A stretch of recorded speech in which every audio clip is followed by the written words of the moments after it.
الحمد لله رب العالمين والصلاة والسلام على سيد الأنبياء والمرسلين وعلى آله وصحبه أجمعين أما بعد. محترم حضرات، عزیز ماؤں بہنوں، سب سے پہلے نئے گھر میں آپ سب کو شفٹ ہونے کی میں مبارکباد دیتا ہوں اور اللہ سے دعا کرتا ہوں کہ اس پورے پریوار کا نئے گھر میں آنا مبارک ہو اور اللہ تعالیٰ اس گھر کو امن و سکون سے، راحت سے، خیر و برکت سے بھر دے. اور میرے لیے بڑی خوشی کی بات ہے کہ کل ہی آپ تمام لوگ اپنے اپنے گھر میں منتقل ہوئے اور کل ہی مجھے یہاں آنے کا موقع ملا. اس موقع سے مجھے یہ حکم دیا گیا ہے کہ تھوڑی سی کچھ دین کی باتیں آپ کے سامنے بیان کروں. چونکہ مجھے مبارک پور بھی ابھی جانا ہے، بہت مختصر سی گفتگو آپ کے سامنے کرنی ہے. اللہ تعالی قرآن مجید کے 22ویں پارے کے آخر میں اپنے نبی کی عورتوں کو کچھ نصیحتیں کرتا ہے. یہ نصیحتیں صرف نبی کی عورتوں کے لیے نہیں ہیں، بلکہ یہ امت کی تمام عورتوں کے لیے.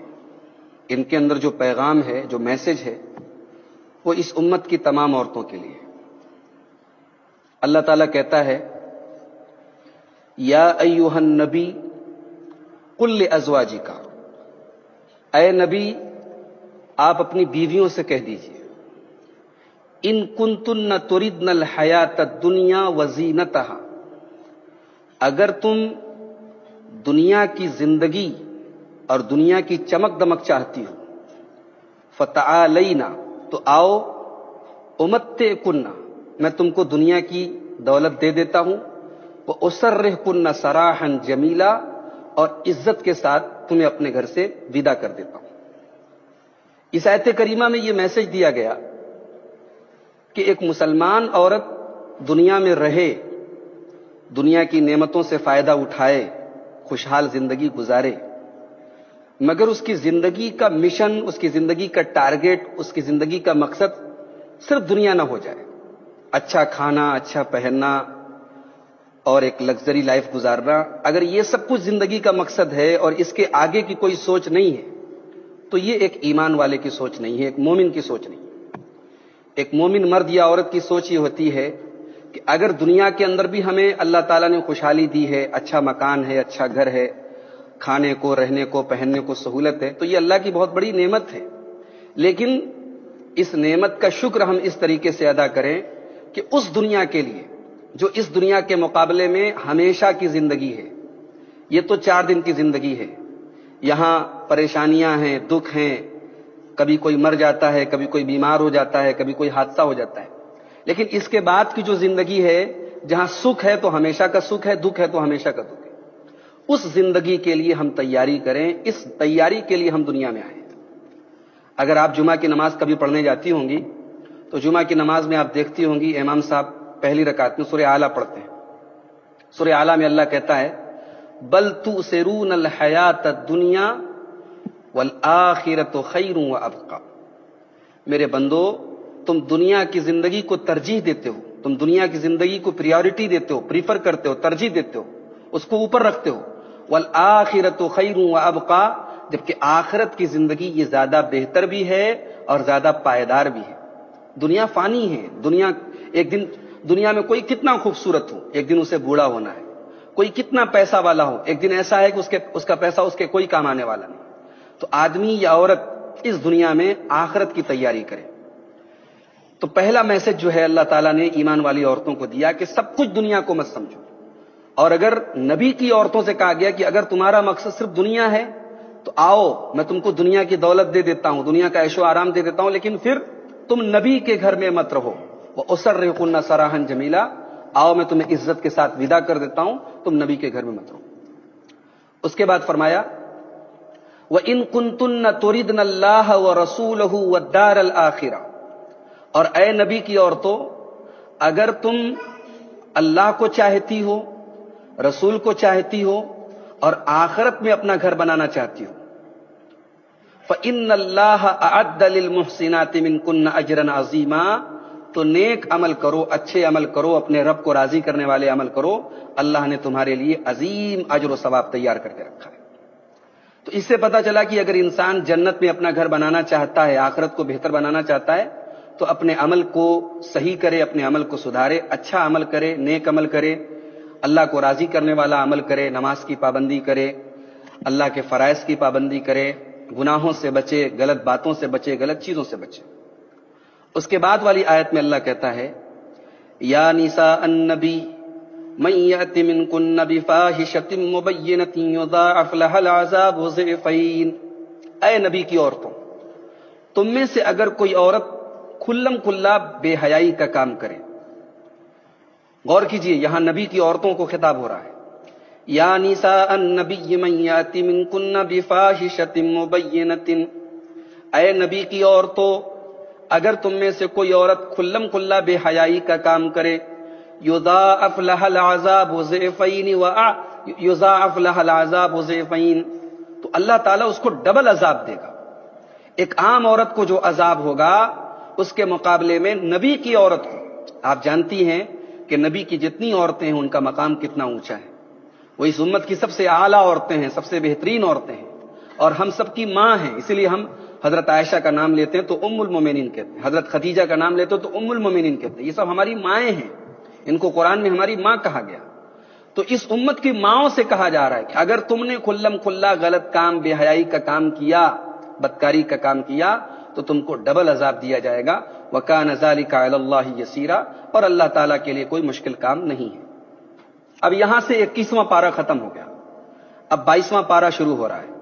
وَمَن يَقْنُتْ مِنكُنَّ لِلَّهِ وَرَسُولِهِ وَتَعْمَلْ صَالِحًا، اور اے نبی کی عورتوں، اگر تم اللہ کی فرما برداری کرو گی، رسول کی فرما برداری کرو گی، وَتَعْمَلْ صَالِحًا، اور نیک عمل کرو گی، نُؤْتِهَا أَجْرَهَا مَرَّتَيْن، تو ہم تم کو ثواب بھی ڈبل دیں گے، تمام عورتوں کے مقابلے میں ہم تمہیں اجر و ثواب بھی ڈبل دیں گے۔ وَأَعْتَدْنَا لَهَا رِزْقًا كَرِيمًا، اور ہم نے تمہارے لیے جنت کو تیار کر کے رکھا ہے۔ اب اس کے بعد اللہ تعالیٰ نبی کی عورتوں کو ایک بڑی اہم بات بتاتا ہے، اور آج کی تمام عورتوں کے لیے اس آیت میں بڑی نصیحت ہے۔ یا نساء النبی لستن کاحد من النساء، اے نبی کی عورتوں، تم عام عورتوں کی طرح نہیں ہو، تم نارمل عورتوں کی طرح نہیں ہو، تمہارا مقام بہت اونچا ہے۔ ان اتقیتن، اگر تم اللہ سے ڈرتی ہو، اگر تمہارے اندر اللہ کا تقوی ہے، اللہ کا ڈر ہے، فلا تخضعن بالقول، تو تم کسی غیر مرد سے نرم آواز کے ساتھ، لچک والی آواز کے ساتھ گفتگو نہ کرو۔ دیکھیے موبائل آج کے دور میں ہر گھر میں ہے، اور لگ بھگ ہر پریوار میں ہر عورت کے پاس ہے۔ ایک عورت کو موبائل پر کبھی کبھی ایسا بھی ہو سکتا ہے کسی غیر مرد سے بات کرنے کی ضرورت پڑ جائے، کسی کا کال ہی آ جائے یا کسی سے بات کرنی ہی پڑ جائے، تو ایک اجنبی مرد جو ہمارے لیے ایک عورت کے لیے اجنبی ہے، پرایا ہے، اس کا محرم رشتہ دار نہیں ہے، اس غیر مرد سے ایک مسلمان عورت کیسے بات کرے؟ قرآن کریم 1400 سال پہلے، جب موبائل کا کوئی تصور نہیں تھا، کوئی وجود نہیں تھا، اس عورت کو بات کرنے کی تمیز سکھا رہا ہے، اس کا سلیقہ سکھا رہا ہے۔ اللہ فرماتا ہے فلا تخضعن بالقول، اگر تم اللہ سے ڈرتی ہو، تمہارے دل کے اندر اللہ کا تقوی ہے، اللہ کا ڈر ہے، تو تم خبردار کسی اجنبی مرد کے ساتھ نرمی سے، لچک سے بات نہ کرو، تمہاری آواز میں لچک نہ ہو، لوچ نہ ہو، مٹھاس نہ ہو، بہت زیادہ اپنائیت کے ساتھ، بہت زیادہ مٹھاس کے ساتھ بات نہ کرو۔ سوال پیدا ہوا کہ یہ سختی کیوں؟ ایک عورت کے اوپر یہ سختی کیوں کہ وہ کسی غیر مرد کے ساتھ نرمی کے ساتھ بات نہ کرے؟ ایک عورت کو بہتر ایسے آواز تو صحیح سمجھ میں سب کو سنائی دے رہی ہے نا؟ ایک عورت کو غیر مرد کے ساتھ نرمی کے ساتھ بات کرنے سے کیوں منع کیا گیا؟ اس کا جواب دیا گیا فَيَطْمَعَ الَّذِي فِي قَلْبِهِ مرض، ہو سکتا ہے کہ سامنے والے کے دل میں کوئی غلط خیال پیدا ہو جائے، کوئی فطور پیدا ہو جائے۔ آپ کا مقصد صحیح ہے، آپ غلط نہیں ہیں، لیکن ایک عورت کی اچھی آواز بھی کشش ہے، اس کے اندر اٹریکشن ہے، اور وہ سامنے والے کے لیے ایک فتنہ اور آزمائش بن سکتی ہے. اور اگر اس کی نیت میں ذرا سا بھی فطور ہوا تو بہت سارے واقعات اس بات کے گواہ ہیں کہ موبائل کی ایک رانگ کال سے جو ہے بڑے مسائل پیدا ہوتے ہیں. تو قرآن کریم نے گھر کے ماحول کو بچانے کے لیے سوچئے کہاں سے تعلیم دی ہے. کہا کہ اس اجنبی مرد سے، چاہے وہ تمہارے گھر کے دروازے پر آئے یا تمہارے موبائل پر کسی کی کال آئے، تم اس سے نرمی سے، لچک سے، بہت زیادہ مٹھاس سے، اپنائیت سے بات نہ کرو کہ سامنے والے کے دل میں کوئی غلط خیال تمہارے بارے میں پیدا ہو. لیکن اس کا یہ مطلب بھی نہیں کہ تم بدتمیزی کرو، تم گالی گلوچ کرو. وَقُلْنَ قَوْلًا مَّعْرُوفًا، دستور کے مطابق بات کرو، صحیح بات کرو. اس کے بعد فرمایا وَقَرْنَ فِي بُيُوتِكُنَّ، اور اے نبی کی عورتوں تم اپنے گھروں میں عزت اور وقار کے ساتھ رہا کرو. ایک مسلمان عورت کا اصل جو کام کرنے کی جگہ ہے وہ گھر ہے. وہ گھر کے باہر جا سکتی ہے پڑھنے کے لیے، پڑھانے کے لیے، کوئی ضروری کام کے لیے، مگر ایک مسلمان عورت کو ہمیشہ اس آیت کی روشنی میں یہ بات یاد رکھنی چاہیے کہ اس کے کام کرنے کی اصل جگہ اس کا گھر ہے. وہ گھر کی ملکہ ہے. وہ ایک اچھی ماں بنے، ایک اچھی بیوی بنے، ایک اچھی بیٹی بنے، ایک اچھی بہن بنے، وہ اپنے گھر کے ماحول کا اللہ تعالیٰ نے اس کو ذمہ دار بنایا، اور اس کی عزت اور وقار اسی میں ہے کہ وہ گھر کے اندر رہے. فرمایا وَقَرْنَ فِي بُيُوتِكُنَّ، اے نبی کی عورتوں تم گھر کے اندر عزت اور وقار کے ساتھ رہا کرو. وَلَا تَبَرَّجْنَ تَبَرُّجَ الْجَاهِلِيَّةِ الْأُولَىٰ، اور تم زمانے جاہلیت کی طرح بن کے، سنور کے، میک اپ کر کے، سج کے دھج کے نہ نکلا کرو. یعنی اگر تمہیں کبھی نکلنا بھی پڑ جائے تو تم مکمل حجاب کے ساتھ، پردے کے ساتھ اپنی زینت کو چھپا کر کے نکلو. ایک عورت کا پورا بدن زینت ہے. وہ گھر سے نکلے اور بہت جو ہے سج دھج کے، میک اپ کر کے، خوشبو سے بسی ہوئی نکلے تو ایسی عورت اپنے آپ میں ایک فتنہ ہے. اللہ کے نبی صلی اللہ علیہ وسلم فرماتے ہیں عورت جب گھر سے نکلتی ہے تو شیطان جو ہے اس کو اپنا شکار بناتا ہے، یعنی شیطان اس کے ذریعے لوگوں کو فتنے میں ڈالتا ہے. تو قرآن کریم کی اس آیت میں یہ پیغام دیا گیا کہ اول تو عورت اصل ذمہ داری اس کی گھر کی ہے، اور گھر کے باہر کسی کام سے نکلے تو بن سنور کے نہ نکلے، سادگی کے ساتھ پردے میں نکلے. اب ایک سوال پیدا ہوتا ہے یہاں پہ کہ ایک مسلمان عورت کو پردے کا حکم کیوں دیا گیا؟ اس کا جواب اللہ تعالیٰ نے دوسرے مقام پر سورہ احزاب میں دیا، اسی سورہ میں آگے دیا. اللہ فرماتا ہے یا ایھا النبی قل لازواجک وبناتک ونساء المؤمنین، اے نبی اپنی عورتوں سے کہہ دو، اپنی بیٹیوں سے کہہ دو، اور تمام مومنہ عورتوں سے کہہ دو یدنین علیہن من جلابیبہن، جب وہ اپنے گھر سے نکلا کریں تو اپنے اوپر جلباب ڈال لیں. جلباب کس کو کہتے ہیں؟ جلباب کہتے ہیں ایسی چادر کو جو عورت کے پورے بدن کو کور کر لے. آج کل ہمارے یہاں جو نقاب چل رہے ہیں، اللہ رحم کرے، اللہ خیر کا معاملہ کرے، یہ نقاب خود اس لائق ہیں کہ ان کو مزید ایک نقاب اس کے اوپر چڑھایا جائے. یعنی یہ نقاب جو ہے وہ عورت کو چھپانے کے بجائے عورت کو اور نمایاں کرنے اور عورت کو اور ظاہر کرنے کا کام کر رہے ہیں. تو اللہ کہہ رہا ہے کہ اپنے اوپر جلباب ڈال لیں. کس لیے ڈال لیں؟ ایک عورت نقاب کیوں پہنے؟ فرمایا ذالک ادنی ان یعرفن فلا یؤذین، یہ نقاب ایک مسلمان عورت کی پہچان بن جائے گا، اور دنیا سمجھ جائے گی کہ یہ پاک باز عورت ہے، یہ شریف عورت ہے، یہ پاک دامن عورت ہے، یہ حیا والی عورت ہے، اور کوئی اسے چھیڑنے کی جرات نہ کرے. آج آپ دیکھیں ہماری خود مئو کے اندر، بنارس کے اندر بہت ساری مسلمان عورتیں کہیں گھومنے پھرنے جاتی ہیں، بغیر نقاب کے جاتی ہیں. انہیں نقاب میں ایسا لگتا ہے، ایسا محسوس ہوتا ہے کہ ہم جو ہے بہت قید میں ہیں. لیکن آپ دیکھیں جس مسلمان عورت کے دل میں اللہ کا ڈر ہوتا ہے، وہ امریکہ جیسے ملک میں، یورپ کے اندر جہاں بے حیائی اپنی چرم سیما پر ہے، جہاں پردے کا کوئی مطلب نہیں ہے، لیکن ایک مسلمان ہو تو وہاں بھی پردہ کرتی ہے. وہ گھر سے نکلتی ہے، پردے میں نکلتی ہے. تو جس کو پردہ کرنا ہوگا وہ امریکہ میں بھی پردہ کرے گی، اور جس کے دل میں اللہ کا تقوی نہ ہو، حیا نہ ہو، شرم نہ ہو، وہ مئو اور بنارس کے اندر بھی پردہ نہیں کرے گی. تو اللہ نے پردے کا مقصد بتایا کہ ایک مسلمان عورت کی پہچان ہے یہ پردہ. اچھا، دنیا میں بھی ہم دیکھتے ہیں کہ جو چیز جتنی قیمتی ہوتی ہے اس کو اتنا چھپا کر کے اور اتنا اس کو جو ہے سیکیورٹی کے ساتھ رکھا جاتا ہے. ایک سستا سا موبائل ہے 1000-1500 کا، تو اس کو آدمی کہیں پر بھی گھر میں ادھر ادھر رکھ دیتا ہے. لیکن مہنگا موبائل ہو 20,000 کا، 25,000 کا، 50,000 کا، تو اس موبائل کو لوگ بڑی حفاظت سے رکھتے ہیں. کئی بچے اس کو گرا نہ دیں، اس کو ایک اچھا سا کور لگاتے ہیں، اس کے اوپر ٹیمپرڈ گلاس لگاتے ہیں کہ گر جائے تو کہیں نقصان نہ پہنچے. اللہ تعالیٰ نے عورت کو دنیا کی سب سے قیمتی دولت بنایا. اللہ کے نبی فرماتے ہیں وَخَيْرُ مَتَاعِ الدُّنْيَا الْمَرْأَةُ الصَّالِحَةُ، دنیا کی سب سے قیمتی دولت نیک عورت ہے. تو اسی لیے اللہ تعالیٰ نے 22ویں پارے کے شروع میں فرمایا کہ اے نبی کی عورتوں جب تم گھر سے نکلو تو بن سنور کر کے میک اپ کر کے اپنے آپ کو دنیا کے سامنے مزین کر کے نہ نکلو کہ تمہارے حسن کا اور تمہاری خوبصورتی کا دنیا کے لوگ غلط نظر سے اس کا جائزہ لیں. اس کے بعد فرمایا وَأَقِمْنَ الصَّلَاةَ، اے نبی کی عورتوں تم نماز قائم کرو. دیکھیے پردے کا حکم دینے کے فوراً بعد کہا گیا نماز قائم کرو. آج افسوس کی بات ہے ہماری بہت ساری خواتین، ہماری مائیں بہنیں نماز کے معاملے میں بہت لاپرواہ ہیں. ان کی زندگی میں کھانے کا ٹائم ہے، پکانے کا ٹائم ہے، صفائی کا ٹائم ہے، بچوں کے لیے ٹائم ہے، شوہر کے لیے ٹائم ہے، نماز کے لیے ٹائم نہیں. جس اللہ نے آپ کو اتنا سب کچھ نوازا ہے، اچھا گھر دیا، اچھی فیملی دی، اچھا پریوار دیا، اس اللہ کا شکر ہی ادا کرنے کے لیے کم سے کم اگر ایک عورت سوچے کہ دن بھر میں 5 بار اس رب کے آگے ہم سجدہ کریں، کتنی بڑی ناشکری ہے وہ عورت جسے 5 ٹائم کی نماز پڑھنے کا بھی موقع نہ ملے.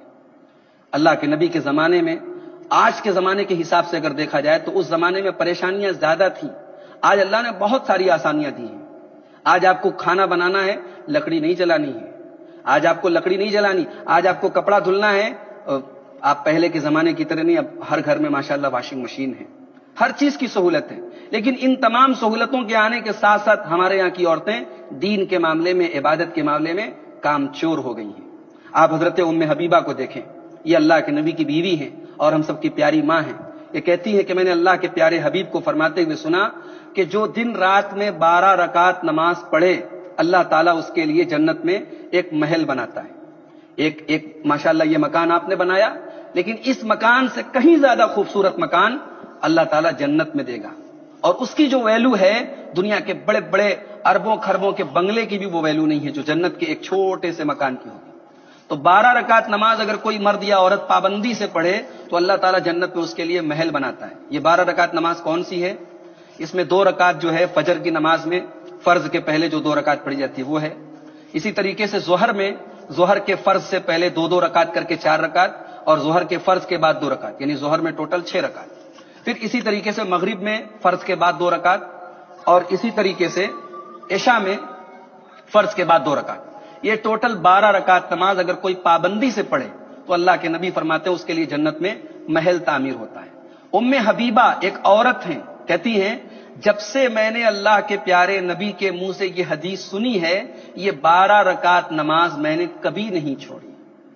میری پیاری ماؤں بہنوں، آج یہ 12 رکعت چھوڑ دیجئے، 5 ٹائم کی فرض نماز پڑھنے کا بھی ہماری ماؤں بہنوں کے پاس ٹائم نہیں ہے. تو اللہ تعالیٰ نے اس آیت کریمہ میں میسج دیا وَأَقِمْنَ الصَّلَاةَ، نماز قائم کرو، وَآتِينَ الزَّكَاةَ، اور زکوٰۃ ادا کرو. اگر آپ کے پاس اپنا زیور ہے، اپنی جویلری ہے، تو ہر سال اس جویلری کا وزن کیجئے. سونے کی اگر ہے تو 52.5 تولہ، 7.5 تولہ، یعنی لگ بھگ 85 گرام کے اوپر اگر سونا ہے آپ کے پاس تو اس کی زکوٰۃ آپ کے اوپر فرض ہے. آپ کے شوہر اگر ادا کر رہے ہیں تو ٹھیک ہے، نہیں کر رہے ہیں تو آپ کو دینا ہے اگر زیور آپ کا ہے. یاد رکھیں زکوٰۃ، اس زیور کی زکوٰۃ دیے بغیر اگر آپ زیور پہن رہی ہیں تو آپ اپنے گلے میں، اپنے بدن پہ جہنم کا انگارہ پہن رہی ہیں. اللہ کے رسول کے پاس ایک عورت آئی، اس کے ساتھ اس کی چھوٹی سی بچی تھی، اس کے ہاتھ میں سونے کا کنگن تھا. پیارے نبی نے پوچھا اتؤدین زکاتہا، اس کنگن کی زکوٰۃ دیتی ہو؟ عورت بولی کہ نہیں میں نہیں دیتی ہوں. اللہ کے پیارے نبی نے فرمایا کہ کیا تم پسند کرو گی کہ اس کنگن کی جگہ آگ کا کنگن تمہیں قیامت کے دن پہنایا جائے؟ عورت نے فوراً وہ کنگن اتارے اور پیارے نبی صلی اللہ علیہ وسلم کے پاس رکھ کے کہا کہ اللہ کے نبی اس کی جو بھی زکوٰۃ بنتی ہے آپ لے لیجئے. تو یاد رکھیں نماز اور زکوٰۃ دونوں کو ساتھ میں ذکر کے، نماز جتنی اہم ہے اتنی اہم زکوٰۃ ہے. اگر نماز کی لاپرواہی اور سستی اللہ کے معاف نہیں ہوگی تو زکوٰۃ کی بھی لاپرواہی اللہ تعالیٰ کے معاف نہیں ہوگی. اس کے بعد فرمایا وَأَطِيعْنَ اللَّهَ وَرَسُولَهُ، اور اے ایمان والی عورتوں تم اللہ کی فرما برداری کرتی رہو، رسول کی فرما برداری کرتی رہو. ایک مسلمان عورت کی زندگی اللہ اور اس کے رسول کی فرما برداری کے حساب سے گزرنی چاہیے. اللہ کے نبی سے پوچھا گیا ای النساء خیر، اے اللہ کے نبی سب سے اچھی عورت کون سی عورت ہے؟ اللہ کے پیارے حبیب نے فرمایا التی تسرہ اذا نظر، سب سے بہترین عورت وہ ہے کہ شوہر اس کو دیکھے تو خوش ہو جائے. یعنی ایک شادی شدہ عورت کی زندگی کا ایک بہت بڑا مقصد اپنے شوہر کو سکون پہنچانا ہونا چاہیے. ایسا نہ ہو کہ شوہر جو ہے گھر میں آئے ٹینشن اور تکلیف سے بھرا تو گھر میں آ کر کے اور ٹینشن میں وہ پڑ جائے، بلکہ بیوی کا مسکراتا ہوا چہرہ دیکھ کر اس کی ٹینشن دور ہو جائے. التی تسرہ اذا نظر، شوہر دیکھے تو خوش ہو جائے. وَتُطِيعُهُ إِذَا أَمَرَ، اور شوہر کوئی بات کہے، کوئی جائز ناجائز بات نہیں، جائز بات اگر کہے تو بیوی اس کو مانے، اس کی فرما برداری کرے. وَلَا تُخَالِفُهُ فِي نَفْسِهَا وَمَالِهِ بِمَا يَكْرَهُ، اور شوہر کی نافرمانی نہ کرے اپنی عزت و آبرو کے بارے میں اور شوہر کے مال کے بارے میں. ایسا نہ کہ شوہر کا مال ہے تو جیسے چاہے ویسے اڑائے، شوہر کما کے لاتا ہے تو اس مال کے درد کو سمجھے اور صحیح طریقے سے مال کو خرچ کرے. یہ ایک کامیاب اور بہترین عورت کی پہچان بتائی گئی. اسی طریقے سے اللہ کے نبی سے پوچھا گیا کہ اے اللہ کے نبی، بیوی کا حق ہمارے اوپر کیا ہے؟ شوہر کے اوپر بیوی کا حق کیا ہے؟ اللہ کے نبی نے فرمایا ان تطعمھا اذا طعمت، آدمی جیسا کھانا کھائے، جو کھائے بیوی کو بھی کھلائے. ایسا نہ ہو کہ بہترین کھانا کھا رہا ہے اور بیوی کو روکھا سوکھا کھلا رہا ہے، اچھا کھا رہا ہے تو بیوی کو بھی اچھا کھلائے. وَتَقْسُوهَا اِذَا اكْتَسَيْتَ، اور جس معیار کا، جس اسٹینڈرڈ کا کپڑا پہن رہا ہے بیوی کو بھی پہنائے. وَلَا تَضْرِبِ الْوَجْهَ، اور کبھی بیوی سے ہاتھا پائی نہ کرے، بیوی کے اوپر ہاتھ نہ اٹھائے. وَلَا تُقَبِّحْ، اور بیوی کو برا بھلا نہ کہے، گالی گلوچ سے بات نہ کرے.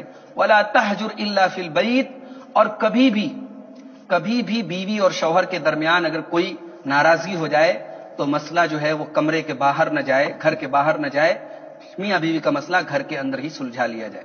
یہ بہترین شوہر کی نشانی اللہ کے رسول نے اس حدیث میں بتائی. تو اللہ فرماتا ہے کہ اے ایمان والی عورتوں، تم نماز کی پابندی کرو، زکوٰۃ ادا کرو اور اللہ اور اس کے رسول کی اطاعت کرو. اس کے بعد فرمایا انما یرید اللہ لیذھب عنکم الرجس اہل البیت ویطہرکم تطہیرا. اے نبی کی گھر والیو، اللہ تعالی ہر قسم کی گندگی سے تم سب کو پاک صاف کرنا چاہتا ہے. یعنی جو جتنی بھی تعلیم دی گئی، جتنا بھی حکم بتایا گیا، یہ ایک مسلمان گھر کو ہر گندگی سے، بے حیائی سے، بدکاری سے، بے نمازی سے، اس تمام عادتوں سے پاک کرنے کے لیے. اس کے بعد آگے فرمایا وَاذْكُرْنَ مَا يُتْلَىٰ فِي بُيُوتِكُنَّ مِنْ آيَاتِ اللَّهِ، اور اے نبی کی عورتوں، تمہارے گھروں میں جو قرآن پڑھا جاتا ہے، جو حدیث پڑھی جاتی ہے، تم اس کو یاد کیا کرو. اس کا مطلب یہ ہوا کہ ایک مسلمان عورت کے گھر میں قرآن اور حدیث کا ذکر ہوتے رہنا چاہیے. آج ہمارے یہاں عورتیں جو ہے سیریل دیکھتی ہیں، آپس میں بیٹھ کے سیریل پہ ڈسکشن کرتی ہیں، دنیا کے مسائل پر باتیں کرتی ہیں، آپس میں بیٹھ کر ان کی غیبت کرتی ہیں. لیکن ایک مسلمان عورت کے اصل پہچان اس کے گھر کی کیا ہونی چاہیے؟ اس آیت میں بتایا گیا کہ قرآن اور حدیث کی بات، دینی مسائل کی بات ہونی چاہیے. آج بہت سارے دین کے مسائل ہیں جو عورتوں کو نہیں معلوم ہے، خاص طور سے وہ مسائل جو پرائیویٹ ہوتے ہیں، جن کو عام طور سے عورتیں جو ہے پوچھنے میں ہچکچاتی ہیں. لیکن اپنے شوہر کے ذریعے یا اپنے مرد جو گارجین حضرات ہیں ان کے ذریعے مسائل کو پتہ کروانا چاہیے، پوچھنا چاہیے. کہیں ایسا نہ ہو کہ نا جانکاری کی وجہ سے غلط چیز میں کوئی عورت پڑی رہے. اس آیت کریمہ میں یہ پیغام دیا گیا کہ مسلمان کے گھر میں قرآن و حدیث کا درس بھی ہونا چاہیے، کبھی کبھی قرآن و حدیث کا ذکر بھی ہونا چاہیے. اس کے بعد فرمایا وَاذْكُرْنَ مَا يُتْلَىٰ فِي بُيُوتِ اللَّهِ فِي بُيُوتِكُنَّ وَالْحِكْمَةِ إِنَّ اللَّهَ كَانَ لَطِيفًا خَبِيرًا. اللہ تعالیٰ بڑا باریک بین ہے، وہ ہماری باریک سے باریک باتوں کو جانتا ہے. اس کے بعد آخری آیت جو بیان کر کے میں بات ختم کرنے جا رہا ہوں کہ اللہ تعالیٰ نے سورہ احزاب کی آیت نمبر 35 کے اندر 10 خوبیاں بیان کی ہیں. اور یہ 10 خوبیاں جو اللہ نے بیان کی ہیں، اللہ نے مردوں کا بھی نام لیا ہے اور عورتوں کا بھی نام لیا ہے. یعنی یہ صرف عورتوں کے لیے نہیں ہے، مردوں کے لیے بھی ہے. اگر یہ 10 چیزیں مرد حضرات اپنے اندر پیدا کر لیں، عورتیں اپنے اندر پیدا کر لیں، تو آخر میں اللہ نے کہا کہ ہم جنت دیں گے تم. اللہ نے جنت کا وعدہ کیا. کون سی وہ 10 چیزیں ہیں؟ میں وہ آیت پڑھ دیتا ہوں. ان المسلمین والمسلمات والمؤمنین والمؤمنات والقانتین والقانتات والصادقین والصادقات والصابرین والصابرات والخاشعین والخاشعات والمتصدقین والمتصدقات والصائمین والصائمات والحافظین فروجهم والحافظات والذاکرین اللہ کثیرا والذاکرات. یہ 10 چیزیں ہیں. پہلی چیز مسلمان مرد، مسلمان عورتیں. یعنی سب سے پہلے آپ کے اندر اسلام پیدا ہونا چاہیے. آپ مسلمان کا مطلب کیا ہوتا ہے؟ مسلم مطلب اللہ کے آگے سرنڈر کرنے والا. آپ کی زندگی اللہ کی زندگی ہونی چاہیے. آپ دنیا کے لیے نہ جیئیں، اللہ کے لیے جیئیں. آپ کا جینا مرنا اللہ کے لیے ہونا چاہیے. دوسری چیز والمومنین والمومنات، اور ایمان والی مرد اور ایمان والے مرد اور ایمان والی عورتیں. ایمان آپ کا مضبوط ہونا چاہیے. ایک مسلمان عورت جادو ٹونا نہ کرے، تعویذ کے چکر میں نہ پڑے، مزاروں کے چکر میں نہ پڑے. توحید، اس کا ایمان مضبوط.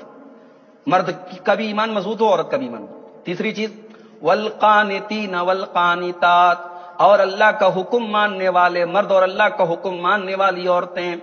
والصادقین والصادقات، اور سچ بولنے والے مرد اور سچ بولنے والی عورتیں، والصابرین والصابرات، اور صبر کرنے والے مرد اور صبر کرنے والی عورتیں۔ زندگی میں آدمی کو کچھ بھی مل جائے لیکن ایسے حالات ضرور آئیں گے کہ اسے صبر کرنے کی ضرورت پڑے گی، مصیبتیں آئیں گی، بیماریاں آئیں گی، پریشانیاں آئیں گی، کوئی اپنا چلا جائے گا دنیا سے، تو اس وقت صبر کرے، مرد بھی صبر کرے، عورت بھی صبر کرے۔ والخاشعین والخاشعات، اور اللہ سے ڈرنے والے مرد اور اللہ سے ڈرنے والی عورتیں، والمتصدقین والمتصدقات، اور اللہ کی راہ میں صدقہ کرنے والے مرد اور صدقہ کرنے والی عورتیں۔ زکوٰۃ اپنی جگہ ہے، زکوٰۃ کے علاوہ بھی صدقہ کرتی رہیں۔ مرد حضرات کو چاہیے کہ عورتوں کو کچھ پیسہ ہر مہینہ صدقہ کے لیے دے دیں، کہ گھر میں کوئی ضرورت مند عورت آ جائے، کوئی مانگنے والا آ جائے، مانگنے والی آ جائے تو صدقہ بھی کرتے رہیں، بلکہ کوشش کریں کہ اب ایک مخصوص رقم اپنی کمائی کی ہر مہینے اللہ کی راہ میں صدقہ کرتے ہیں، اس سے بھی بڑی مال میں برکت ہوتی ہے۔ تو اللہ نے یہاں پہ صدقہ کرنے والے مرد بھی کہا اور صدقہ کرنے والی عورتیں۔ والصائمین والصائمات، اور روزہ رکھنے والے مرد اور روزہ رکھنے والی عورتیں۔ یہاں روزہ رکھنے کا مطلب رمضان کا روزہ نہیں، وہ تو سب کو رکھنا ہے، یعنی رمضان کے علاوہ نفل روزہ بھی عورتوں کو رہنا چاہیے، شوہر سے اجازت لے کر کے نفل روزہ رکھیں۔ جیسے جمعرات کو روزہ رکھنا اللہ کے نبی کی سنت ہے، سوموار کے دن روزہ رکھنے میں بڑا ثواب ہے، اسی طریقے سے محرم کی 10 تاریخ کا روزہ ہے، عرفہ کا روزہ ہے، اسی طریقے سے مہینے کی 13، 14، 15 کا روزہ ہے۔ تو یہ سب نفل روزہ جو ہے اس کو بھی رکھنا چاہیے، مرد حضرات بھی رکھیں، عورتیں بھی رکھیں۔ اور آگے فرمایا والحافظین فروجہم والحافظات، اور اپنی آبرو کی حفاظت کرنے والی عورتیں اور اپنی آبرو کی حفاظت کرنے والے مرد۔